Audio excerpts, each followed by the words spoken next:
welcome to Akira TV.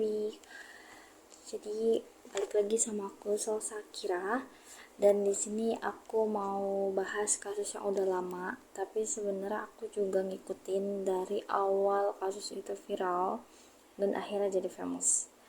Dan di sini aku pengen bahas yang namanya fakta-fakta di balik tragedi miris anak 16 bulan bernama Jong In. Nah, sebelumnya aku mau kasih tau ke kalian dulu, buat kalian yang belum tahu, karena aku pun sempat ikutin, yang aku bilang sempat ikutin dari awal. Di sini Jong ini tuh merupakan sosok anak perempuan, bukan anak laki-laki, but I think dia laki-laki awalnya.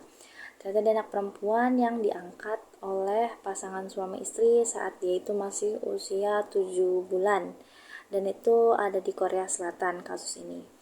Terus yang kedua, di sini orang tua angkat Jong In yang ayahnya namanya An dan yang kedua namanya Jang ini melakukan kekerasan dan penganiayaan selama 271 hari setelah masa adopsi Jong In.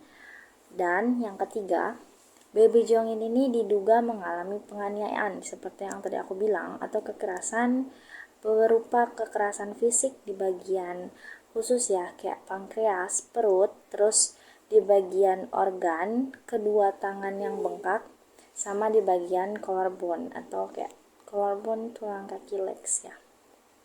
Terus yang keempat, dalam database rekaman CCTV, aku juga lihat rekaman itu dari YouTube. Itu selama berada di sekolah, baby Jong ini tuh nggak pernah kayak kelihatan main gitu sama teman-temannya. Jadi dia kayak menarik diri dan dia cuma duduk di, ini kan kayak ada rak-rak gitu kan, dia cuma duduk kayak di pojok-pojokan situ, sementara teman-teman lain pada kayak having fun, but dia nggak having fun sama sekali. Dan itu disadarin oleh guru Jong In, dan pada saat itu guru Jong In itu udah mulai kayak agak khawatir dan dia nanya gitu, yang namanya masih kecil kan, masih balita, dia nggak bisa ngasih pernyataan. Dan guru Jong In ini cuma menemukan yang namanya beberapa luka bekas kekerasan. Nah, itu kalian bisa cari sendiri di channel YouTube karena udah banyak banget beredar sampai viral di Korea dan di internasional. Terus di sini baby Jong In itu meninggal di UGD atau unit gawat darurat. Nah, meninggalnya ini diketahui setelah dia itu kan datang penuh darah. Terus habis itu Jong In itu kan pada tanggal 13 Oktober dibawa ke UGD oleh gurunya, karena kan gurunya tadi sadar kalau misalkan kayak there's something wrong sama si baby Jong In selama dia berada di sekolah. Terus temukan yang namanya beberapa bekas luka, jadi kayak luka-luka akibat kekerasan. Dan habis kayak gitu tim forensik kan ikut yang namanya mengetahui itu lukanya titiknya di mana aja. Dan sebelumnya aku sempat sebutin beberapa luka yang dialami atau dirasakan oleh baby Jong In.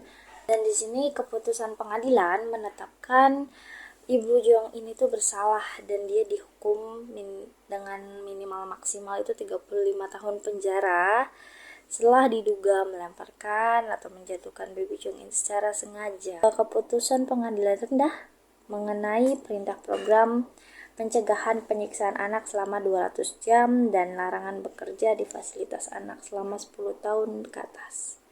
Sedangkan ayah Jong In ini yang bermarga An, dia itu didakwa selama 5 tahun karena dia itu cuma yang namanya membantu atau kayak bersekongkol dalam pembunuhan Jong In yang kekerasan itu oleh ibunya. Jadi kayak emang ibunya tuh agak stres sebenarnya.